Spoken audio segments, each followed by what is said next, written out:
I get 1 week above Michelle Obama. I'm enjoying it.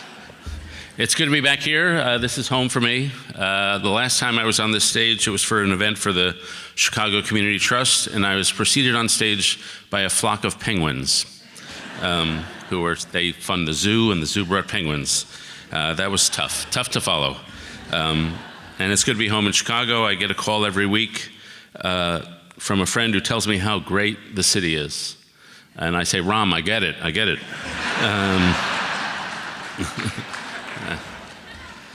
So it's good to be here. I'm going to tell you two stories today. One is, they're both sort of about myself, but I hope they're about all of us. One is the external story, and then one is the internal story, the things that happen inside of us. And the internal story is always a lot more complicated. Now, the external story is pretty straightforward. I grew up in New York City in a somewhat left-wing household in the Greenwich Village in the 1960s and 70s. In the late 60s, my parents took me to a be-in in Central Park where hippies would go just to be. And one of the things they did was they set a garbage can on fire and threw their wallets into it to demonstrate how little they cared about money and material things. And I was 5, and I saw a $5 bill on fire in the garbage can, so I broke from the crowd, reached in the fire, grabbed the money, and ran away. And that was my first step over to the right. And then when I was 7, I read a book called Paddington the Bear. And at that moment decided I wanted to become a writer. And that's sort of been central to my life ever since. I remember in high school, I wanted to date a woman named Bernice. She didn't want to date me, she wanted to date some other guy. And I remember thinking, what is she thinking? I write way better than that guy. So we had different values. And then when I was 18, the admissions officers at Columbia University and Wesleyan and Brown decided I should go to the University of Chicago.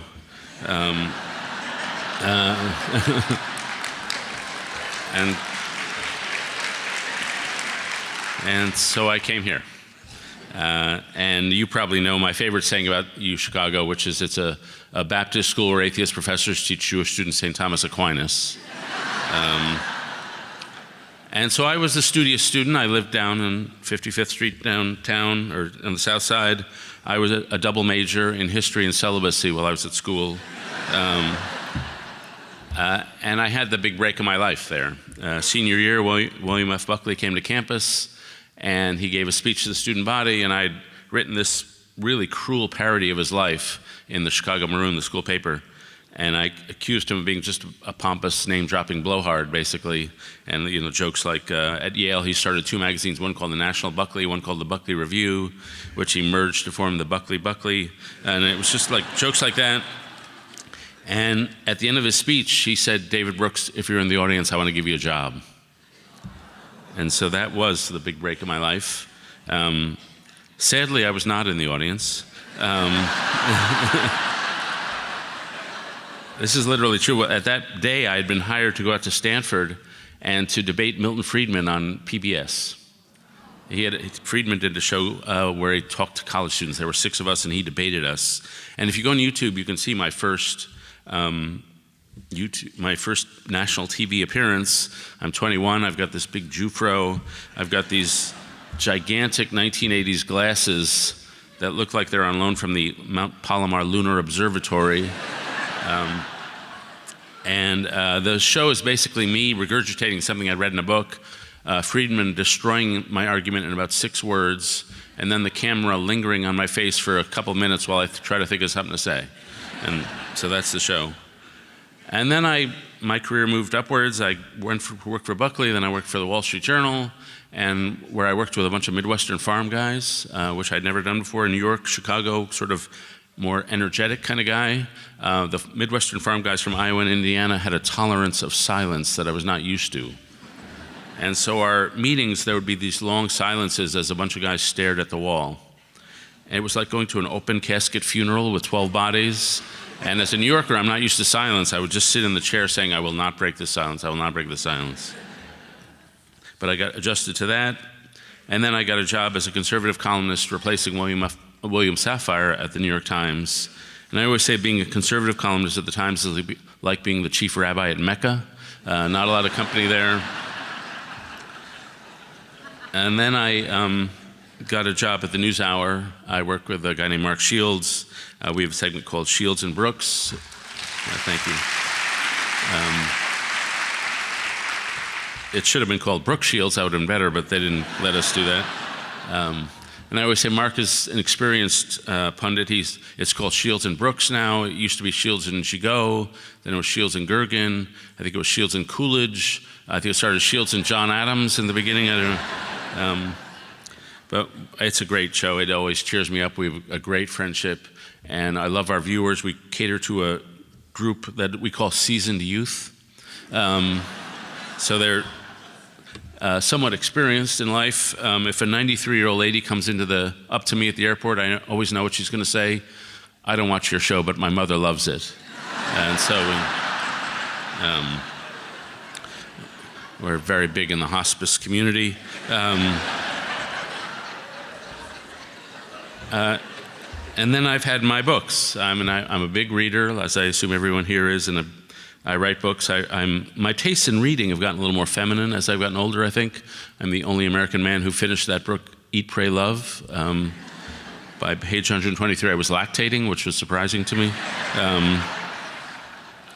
And then I write these books. I wrote a book on emotion called The Social Animal, and my friends joked that me writing a book about emotion was like Gandhi writing about gluttony. It was not the normal thing. And then I wrote a book 4 years ago called The Road to Character, on character. And I learned writing that book that writing a book on character doesn't actually give you good character. And reading a book on character doesn't even give you good character. But buying a book on character does give you good character, so I recommend that. And so that's pretty much the external version of my life. Pretty straightforward. I've been extremely lucky. It's been uphill. But then there's the internal side. And I went back about a year ago and reread Paddington the Bear. And I was sort of stunned by it because it's a very sad book. It's about a bear who comes from Peru and lands in a train station in London and has no one to love him.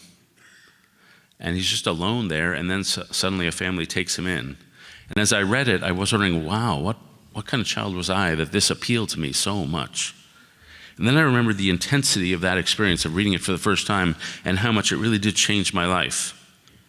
And I think of these moments, there are moments early in our lives where we find something we really love. And I think of them as annunciation moments that prefigure a lot of what's going to come later. And it happens to a lot of us. One of my heroes is a scientist named E.O. Wilson. And when he was 7, his parents were divorcing in Alabama, so they shipped him away to a family he didn't know in North Florida, at a place called Paradise Beach, just to get him away so he could spend the summer while the family was dissolving. And he just didn't know the family, so he just wandered the beach all summer, and he saw things he had never imagined. He saw jellyfish. Imagine seeing a jellyfish if you never heard about jellyfish. One day he was sitting on the dock with his feet in the water, and a stingray slid beneath him. And he estimated that children see animals at twice the size as adults. And at that moment, in all that wonder, a naturalist was born. He was losing one world back there, but he discovered another world that he wanted to explore. And he's been being a naturalist for the last 80 years. And what's interesting about these moments when we find what we want to do in life is that often they are accompanied by a moment of loss. We're in a vulnerable space, losing something, and we fall in love with something else. But what's also interesting is how aesthetic they are. We find something that just seems beautiful to us, and we chase it. My daughter, when she was 5, she walked into a hockey rink, and she fell in love with it. She just felt at home. She's now 25, and she works for the Anaheim Ducks, an NHL team in California, and she teaches hockey. She just found the thing she loved. When Einstein was 4, his father gave him a compass, and he saw how invisible forces in the universe were moving the needle, and he spent the rest of his life investigating those invisible compasses. Annie Dillard once interviewed a painter and asked her, "Why did you become a painter?" And the painter said, "I love the smell of paint." It's just the aesthetic sense. Nietzsche says if you want to know who you are, line up the 4 most beautiful moments in your life and draw a thematic line through them, and you'll discover the law of your very self.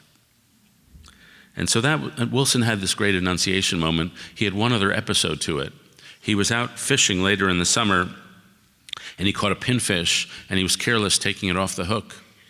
And it flopped into his face, and the tail fin poked his retina. And he eventually lost vision in that eye.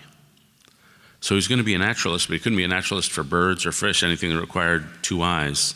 So he became a naturalist in ants, which he could hold up to his good eye. And sometimes it's a blessing to have some options closed off. Now the second thing, and I want to express what we grow up with, is that intensity of experience. The other part of intensity of youth is the capacity for admiration. As a kid, I remember looking at teenagers and thinking they were like gods, just intensely admiring and wanting to be like them. I wanted to be like William F. Buckley when he was my mentor. E.O. Wilson also had a mentor who shaped him with that intensity. It was a guy named Philip Darlington who taught at Harvard when Wilson was up at graduate school there.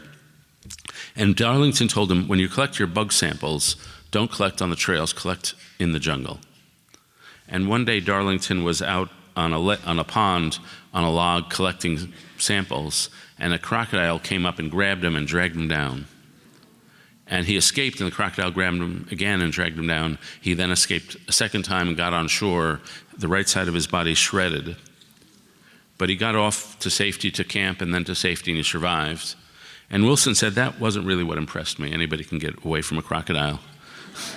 But what impressed Wilson was that he was in a full body cast, his right arm immobilized. He taught himself to go back into the jungle for months later and collect his samples left-handed.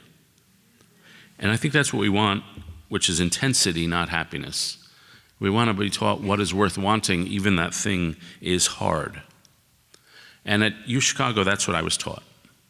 I had professors there, and it's an institution that formed me. I feel more formed by UChicago now than I did on the day that I graduated.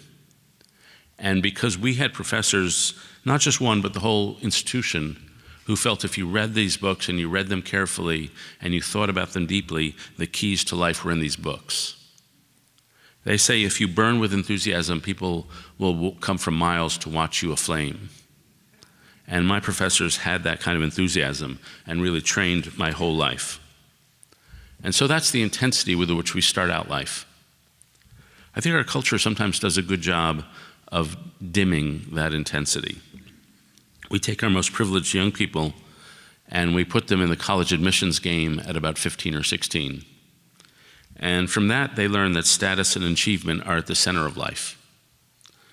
Then we put them in our culture, which is an individualistic culture and a meritocratic culture. And there are a lot of good pieces of this culture. It encourages a lot of achievement and innovation.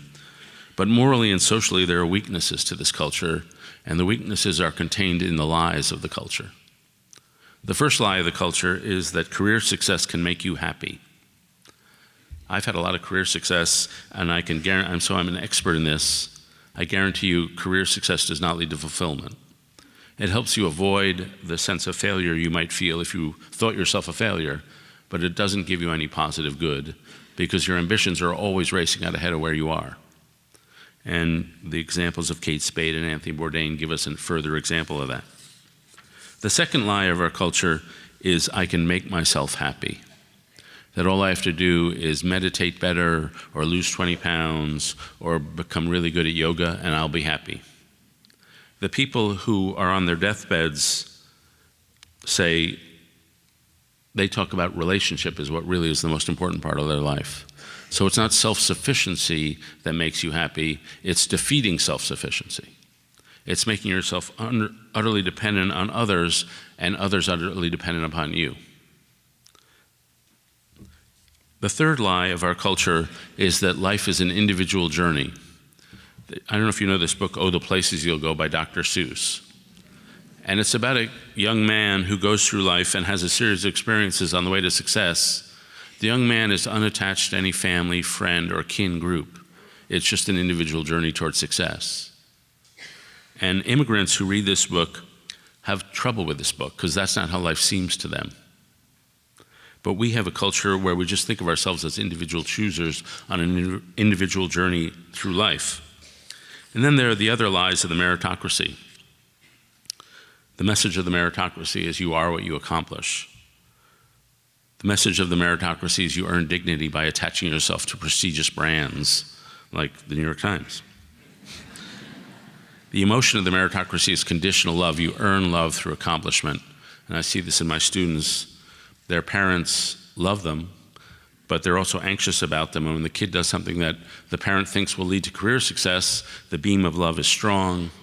When the parents walk off that path, the beam of love gets withdrawn. And the kids live in terror that the most foundational relationship of their life is at peril if they do anything risky. And they're terrified by that prospect. The anthropology of the meritocracy is that you're not a soul to be saved, you're a set of skills to be maximized. And the most poisonous judgment of the meritocracy is that if you achieve more and are a little smarter, you're worth a little more. And to me, a lot of our culture, especially the individualism of it and the competitiveness of it, it turns off some of that intensity of youth and turns us into shrewd animals, and it turns off the moral switch. There was a daycare center in Israel that had a problem that people were coming in late. The parents were coming late to pick up their kids. And so what the daycare center did was they started imposing fines on the parents who came late. The number of parents who came late doubled. And that was because what had earlier been a moral responsibility to let the teachers go home suddenly turned into an economic transaction, and they were happy to pay the fine. So the moral lens was eclipsed and the economic lens was imposed. And we can do that as a culture. We can take what had been a relationship and turn it into a transaction. And when we grow up in that kind of culture, we're living lives that are not sustainable. And so a lot of the people I admire most climbed that first mountain, climbed the mountain of career. They asked a lot of questions. How do people think of me? They lived out of their ego. I want to make a difference in the world. But then they got to the top of the first mountain and they found it unsatisfying. There must be more than this. Or else they failed and they weren't climbing anymore. Or else something happened that wasn't part of the original plan. They got a cancer scare, they lost a child, and the desires of the ego seemed trivial in comparison to what they were experiencing. So they wound up in the valley, and most of us wind up in the valley at some point in our lives, in a valley where we're not climbing, where we're going through a hard time. And I wound up in a valley in 2013, and it was a valley of disconnection. Now, I start out naturally inclined toward disconnection. I'm a writer. We tend to be a little detached. I tell journalism students, if you're at a football game and everybody else is doing the wave and you don't do the wave, you just sit there, you have the right kind of aloof personality type to be a journalist. That's who we are. As Gary Shandling said, my friends tell me I have an intimacy problem, but they don't really know me. And so there's a certain detachment to writing, and then there's the actual profession of writing, which is a lonely profession. You're all alone. John Cheever was a writer in New York. He got up every morning, put on a suit and tie, rode the elevator down to the basement of his building where he had an office. He took off the suit and tie. He rode in his boxers until 12:30. He put on the suit and tie. He rode up and made himself lunch. That was the life. So it's an isolating life. And then if you succeed at it, it's weirdly more isolating. My last book did well commercially, so I was on tour for about 99 days. And I counted at one point a stretch of 42 consecutive meals that I ate alone at an airplane, airport, or hotel. And when you're alone that much, traveling that much, you're detached from everything that gives your life roots. And in the course of that, I saw a picture of Britney Spears who went kind of berserk and shaved off all her hair. And I was like, yeah, I could do that. I'm there. And so you get off the rails. And so I went into this period where I came to desire the wrong things. I cared a lot about my Amazon rank and where I was ranking. Most importantly, I came to idolize time over people. I always had a lot of deadlines, so it was all about productivity. And so I had a clock in my head every conversation. I got to move on to the next thing because I got this, and this, and this to do. And when you do that, you cut off relationship. And so my sins were sins of omission, of not reaching out to my friends because I was too busy, failing to show up for them, evasion, avoiding conflict, and failing to express myself openly, because I was always on the clock. And so in 2013, the wages of sin are sin, and you're in the valley. And so all of us go in the valley sometimes. My kids had left home to go to college. My marriage had ended. A lot of my social life used to be in the conservative movement, but conservatism is not what I recognize anymore. So that drifted away too. And so I was living in an apartment. I never cooked or entertained. And so if you open the drawer where there should have been silverware, it was just Post-it notes. If you open the drawer where there should have been plates, it was just pens and envelopes. Workaholism had become an easy way to avoid any spiritual and emotional problem. And so I was unattached. And the weird thing was, as I was going through this, a lot of Americans were going through this. The secret of my career is that when I'm going through something, usually a lot of people are going through it, a period of detachment, and we're in the middle of that period right now. It's still going on.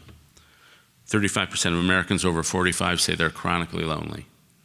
55% of Americans say that no one knows them well. Only 8% of Americans report having important conversations with their neighbors. The fastest growing political party is unaffiliated. The fastest growing religious movement is unaffiliated. Americans still pray just as much as they ever did. They just don't pray with other people. They do it alone. Since 1999, the suicide rate has increased 30%, and suicide is just a proxy for loneliness. The teenage suicide rate since 2011 has gone up 70%. 45,000 Americans kill themselves each year. 72,000 die from opiate addiction. If you ask people, do you trust your neighbors? It used to be 60% of Americans trusted their neighbors. Now it's down to 32% and 18% of millennials. The younger you go, the more distrust there is. And somewhere in here, there's also a spiritual crisis going on. Given all we know about the brain, it's astonishing that mental health problems are rising, not falling. Depression rates are rising, not falling. The American lifespan is shrinking, not expanding because of deaths of despair. College mental health facilities are swamped. And I see it in my former students. They get out of college, they suffer some setback, and they crumble. Nietzsche said, "He was a why to live for can endure anyhow." If you know what your why is, you can endure the hows, the bad things. But if you don't know what your why is, the setbacks really knock you. And so we've gotten to a point where we just don't treat each other very well. We have a culture of separation, a culture of tribalism, a culture of animosity and misunderstanding. So as I was in an individual valley, the country was entering a national valley. And so I spent 5 years on this question: how do you get out of your valley? And the good news is that, as the Greeks used to say, we suffer our way to wisdom. And I had a few big realizations in the valley. The first was, freedom sucks. We think political freedom is good, economic freedom is pretty good, social freedom stinks. All my married friends were projecting their fantasies onto me when I was single. Oh, you could do anything you want, you can go anywhere you want, that would be so great. And I was just like, no.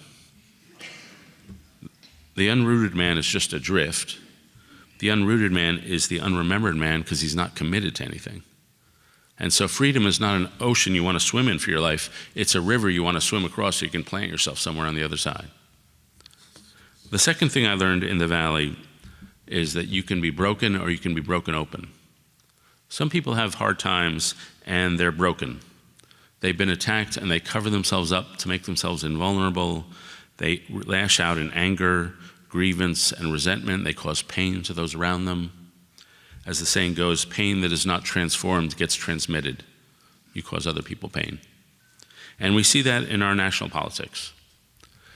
People who are broken feel alone, they feel angry, they feel resentful, they need to lash out. And so when you leave people naked and alone, some percentage of them are going to revert to their evolutionary roots and revert to tribalism. Tribalism seems like community because it's a way of bonding, but it's not bonding over something you love, the city of Chicago. It's bonding over a mutual thing you hate, always some other. It's always us versus them, friend versus enemy, scarcity mentality. It's always build walls, erect barriers, be skeptical. And so that's revert to tribe, and that's where a lot of our country is right now, just motivated by their hatreds. other people get broken open. And what the suffering does is it smashes the ego and the desires you built up to make yourself seem impressive, and it serves as an interruption. The theologian Paul Tillich says, suffering interrupts your life, and it reminds you you're not the person you thought you were. He says what it does is it carves through the basement of the floor of your soul and reveals a cavity below, and it carves through that and reveals a cavity below. You see into depths of yourself that you had never seen before. And you realize that only moral and relational food will feed those depths. So when you're in the moments of the valley, the ego seems less important. What do people think of you? What seems more, there are two other things that seem more important. The first is the desiring heart. Now, I read about a guy who bought a house which had a bamboo stand by the driveway. And he didn't like bamboo, so he chopped down the bamboo stand. He took an axe to the root system. He dug a 3-foot hole, put plant poison in it, 3 feet of gravel, and 6 inches of concrete. 2 years later, little shoot of bamboo coming up to the sun. And in my view, we all have that. We all have a certain elemental desire. And what the heart desires most is to be in intimate connection with one another, with other people. And we can try to cover that over with our culture. We can cover over the desires of our children sometimes, but it's still under there. And what it longs for is that completion with other human beings. The kind of completion that Louis de Bernier described in a book called Captain Corelli's Mandolin. In that book, he is an old guy talking to his daughter about his relationship with his late wife. And the old guy says, "Love itself is what is left over when being in love is burned away. And this is both an art and a fortunate accident. Your mother and I had it. We had roots that grew towards each other underground, and when all the pretty blossoms had fallen from our branches, we discovered that we were one tree and not two." It's just a beautiful description of two people over years, over wounds, over good times and bad, just coming together and becoming one, and that's what we long for. The second thing you discover when you go deep into yourself is the soul. Now, I don't ask you to believe in God or not believe in God. That's not my department. But I do ask you to believe that there's some piece of you that has no shape, size, color, or weight, but gives you infinite value and dignity. And that rich and successful people don't have more of this than poor or less successful people. That slavery is wrong because it's an obliteration of another human being's soul. That rape is not just an attack on a bunch of physical molecules, it's an attempt to insult another person's soul. And what your soul does, it gives you dignity, it gives you moral responsibility. A tiger's not morally responsible for what it does, but we are morally responsible for what we do. And it gives us equality. Our brains are not all equal with each other, our physical abilities are not equal with each other, our bank accounts are not equal, but our souls are all equal. And so when you get into the soul and you see the desires of the soul, you've really oriented yourself. And what the desires of the soul is a yearning for goodness. Viktor Frankl said man's elemental yearning is for a life of meaning, and that emanates from the soul. We desire to serve some transcendent good, and if we don't feel we're serving that transcendent good, our life falls apart to some degree. John Steinbeck in East of Eden wrote, "Humans are caught in their lives, in their thoughts, in their hungers, and their ambitions, in a net of good and evil. I think this is the only story we have, and it occurs on all levels of feeling and intelligence. A man, after he has brushed off the dust and chips of his life, will have only the clean, hard question. Was it good or was it evil? Have I done well or ill?" At some point, the soul comes to us and say, what are you here for? Have you served your purpose? Was it good or was it bad? And that happens in the valley. And that led to my third realization, which I read about from Einstein, that the problem you created is not going to be solved on the same level of consciousness on which you created it. You have to become a bigger and deeper person to solve the problem. And sometimes you have to throw yourselves on friends and have deeper conversations than you ever did. But often you just have to go out alone into the wilderness. You stand erect in the pain and try to listen for what the pain is trying to tell you. And so you go out into the wilderness, and one of the beauties of the wilderness is first, time slows down, and second, there's nobody around to applaud your performance. If you've lived a life of the ego where you're always trying to have people like you, the rocks don't care. And so you're out in the wilderness all alone, and you discover deep down in yourself something deeper and something frankly more magical. I had a friend who told me that when her first daughter was born, she realized she loved her more than evolution required. And I've always liked that observation, because we do some things for evolutionary reasons, we do some things to pay the rent, but there's an element to ourself which is just a little more magical. And Annie Dillard called it our complex and inexplicable caring for each other. At the deep of ourselves, we have this thing we don't need to have just to survive as a species, the richness of our love for one another. And when you get down to that level, you realize that life is bigger and more enchanted and more surprising and more magical than you ever could have imagined on your second mountain. And you're ready for a bigger, larger life. The other thing I've come to think about, at least for most of us, when we're down in the valley, you can't climb out on your own. You need somebody else to reach down and pull you out. And so in 2013, I was lucky. I was invited over to a couple's house, and the couple was named Kathy and David. And they had a kid in the DC public schools who's named Santi, who had a friend named James, who his mom had health and drug issues. And so he often didn't have a place to stay or anything to eat. And so Kathy and David said, well, James can stay with us. And then James had a friend, and that kid had a friend, and that kid had a friend. So by the time I went over there to the house on 2013, they had like 40 kids around the dinner table and 15 kids sleeping around the house. And I walk in there, and I hold out my hand to shake a kid's hand, my first time there, and he says, we don't shake hands here. We just hug here. And I'm not the huggiest guy on the face of the earth. But I've been hugging with them every Thursday night I'm in town for the last 6 years. And what we do is we have the same meal every Thursday night, chicken and black rice, and we just throw our stuff on the table. Something good that happens, a kid passes a GED or gets a job, bad things that happen, a lot of depression, some pregnancy. One of the young women, her kidney failed, and so David gave her one of his. And what the kids have is a complete intolerance of social distance. They're emotionally transparent, and they look at you beaming love and demanding you beam love back to them. And so they are the answer to isolation. They show you a better way to live. I took my daughter there, and she walked out and she said, that's the warmest place I've ever been. A friend of mine named Bill Milliken runs something called Communities in Schools. And he said at the table, I've been doing youth work for 50 years. I've never seen a program turn around a life. I've only seen relationships turn around lives. And so we build relationships there, and I found there a different way to live. And the good news is that those people are everywhere. The Kathy and Davids of the world, and those kids are everywhere.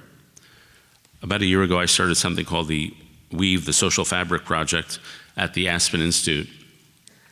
And what we do is the core idea of it is that social isolation is the core problem in our country. But there are people solving it on a community level everywhere. And so what we do is we find them and we say, how can we celebrate them? How can we learn from them? And how can we nationalize their effect? So for example, we came out here to Chicago. We go to a town and just say, who's trusted here? And we can land in a small town like Wilkesboro, North Carolina, and immediately get 75 people. There are weavers everywhere. We come here and it's easy to find weavers. Ran into a woman in Englewood named Aisha Butler, and her husband and her 9-year-old daughter were living in Englewood, and they decided they had to move because it was just too dangerous. A bullet had gone through their window. And as she was moving, she looked across the street and saw 2 little girls playing in an empty lot with broken bottles. And she turned to her husband and said, we're not leaving. We're not going to just be another family that abandoned that. And so she didn't know what to do, so she Googled volunteer in Englewood. And she started volunteering, and now she runs RAGE, one of the big community groups in Englewood. She's weaving that neighborhood back together. And these people are everywhere. I ran to a guy named Mac McCarter in Shreveport, Louisiana. There are about 250,000 people in Shreveport. 55,000 of them volunteer for his organization. On every block, there's a host family that organizes social life for that block, so there'll be rich community. Some of the people we met have had horrible valleys. There was a woman I met in Ohio named Sarah Atkins who, she was out antiquing with her mom. She came home on a Sunday evening and found that her husband had killed their kids and himself. So what she does now is she helps other women who've suffered from violence. She runs a free pharmacy. She teaches at Ohio University in pharmacy. She told me, I grew from this experience because I was angry. I was going to fight back against what he tried to do to me by making a difference in the world. See, he didn't kill me. My response to him is, whatever you meant to do to me, screw you, you're not going to do it. And so when you are around these weavers, I talked about the culture of the meritocracy and individualism. These weavers have a very different culture. They're not motivated by the desire for money or status or celebrity. They just want to be in right relationship with others and serve the world. They have vocational certitude. They know why they were placed on this earth. They're somewheres, not anywheres. They're planted in their specific geographic neighborhood, and they love their neighborhood. I ran to a guy in Youngstown, Ohio, who just held up a sign that said, "Defend Youngstown." Just loved his town. They have radical hospitality. If somebody knocks on their door, they always open it. Radical mutuality. It's never, I'm helping somebody lower than me. It's always, we're walking through this together. We're all broken. As one person said to me, I don't do things for people. I just do things with people. But at root, they're just deeply relational. If Chicago and Harvard and Stanford admitted people on the basis of how good they were at building relationships, they would admit these weavers. And some of them have technologies for convening. Here in Chicago, there's a group called Becoming a Man you may be familiar with, which takes gang members and has them sit around for check-ins and asks them to go around, and they're vulnerable to each other. How am I doing spiritually, intellectually, emotionally, and physically? There's a group called Roots of Empathy run by a woman named Mary Gordon, and they teach kids how to be empathetic. And so what they do is they take a mom and a kid, a 16-month-old, put them in a room, and the students sit around the infant, and they have to guess what's going on in the infant's mind as it crawls around and does stuff. It's a way of entering another human being's mind. And one day there was a kid named Darren, a student in the class, who had been through the foster care system and had held back 2 years. He was just a lot bigger than all the other kids, and a little scary looking. And he asked the mom that day if he could hold the baby. And the mom was nervous because he looked a little scary. But she said yes, and Darren held the baby, put it on his chest, and he was great with the baby. And then he held it back, handed it back, and he asked a bunch of questions about parenting. And the last question was, if nobody has ever loved you, do you think you can still be a good father? And so what Mary Gordon does is she reaches in the valley and picks up the Darrens. And in my view, cultures change when a small group of people have found a better way to live and the rest of us copy them. And these weavers have found a better way to live. Now, we're not all going to do the heroic things they do, but we can invite our neighbors over for dinner. We could have one conversation and one relationship once a week or once a month with somebody completely unlike ourselves. And if we all did something like that, the whole culture would be a lot better. The first mountain is about building up the ego and defining the self. The second mountain is about shedding the ego and losing the self. The first mountain is about acquisition. The second mountain is about contribution. The first mountain is elitist, you're climbing upwards. The second mountain is egalitarian, planting yourself down. And some people are radically changed when they go through their first or second mountain. I ran to a woman in New Orleans named Lisa Fitzpatrick. She was driving, she's a healthcare executive, she was driving, she saw a 10 and 11-year-old boy looking terrified on the sidewalk, and they held up a gun and they shot her in the face.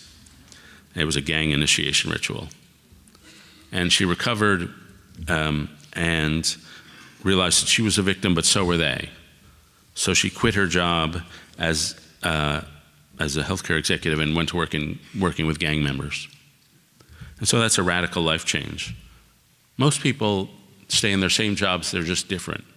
I worked for 10 years for a guy named Jim Lehrer, and that guy, his job was to make us look good. His job was to make everybody else in the organization shine. And that's the second mountain life. I read about a guy named Luke who was a hospital janitor, cleans the rooms in the hospital. And he was cleaning rooms, and one of the rooms he was cleaning had a kid who was in a coma that he wasn't coming out of. And his dad would sit vigil. And Luke would clean the rooms, and one day when he cleaned the rooms, the dad happened to be out getting a smoke. And the dad approached him later in the day and said, you didn't clean my son's room today. And the first mountain response is to think, well, my job is cleaning rooms. And in that case, you would say to the dad, well, I did clean your room, but you were out getting a smoke. The second mountain response is to think, my job is actually serving patients and comforting their families. In which case, you'd clean the room a second time so the dad could have the comfort of seeing you clean it. And that's what Luke did. And so these are different lifestyles, different cultures, different ways of being in the world. The first mountain, we aim for happiness. Happiness is when we move to our goals, when we get a promotion, when we win a victory, when the Bears win the Super Bowl, if that ever happens. And that's good. Happiness is good. On the second mountain, we aim for joy. Happiness is about self-expansion. You feel good about yourself. Joy is about self-forgetting. You're with someone you love, you're with a group of friends you love, and you forget all about yourself because the collective and the activity and the dancing and the partnership and the connection with the other person is so all-encompassing, you don't have to think about yourself anymore. You're just in the flow of the moment, in the flow of the relationship, in the flow of the community, and you're getting your joy from other people's happiness. And so we're in the valley as a culture, but I have total confidence that we'll shift our culture to solve the problems we have now. We've had, if you grew up there's a great book about Chicago called The Lost City, and it points out that if you grew up in the 1950s, you had these tight neighborhoods here. You didn't say I'm from Chicago, you said I'm from 59th and Pulaski. And it was a tight neighborhood. And that was something enviable, but we chopped up that culture because it was too stifling, it was too racist, it was too anti-Semitic, the food was really boring. And we created, that culture was, we're all in this together. Now we have a culture that says, I'm free to be myself. Starting in the 60s, we've had an individualistic culture. I'm free to be myself. And it's unleashed a lot of creativity, and it's made life a lot more interesting. But we've had 60 years of hyper-individualism, and it's made us detached from one another. So we need a shift in culture. I'm afraid the shift will be revert to tribe, which would be a poisonous response to individualism. I'm hoping it'll be a shift to I commit to you, a shift of a culture based on our commitments and our promises and our affections from one another. And I wrote this book as a small way to try to move conversation in that direction. Thank you.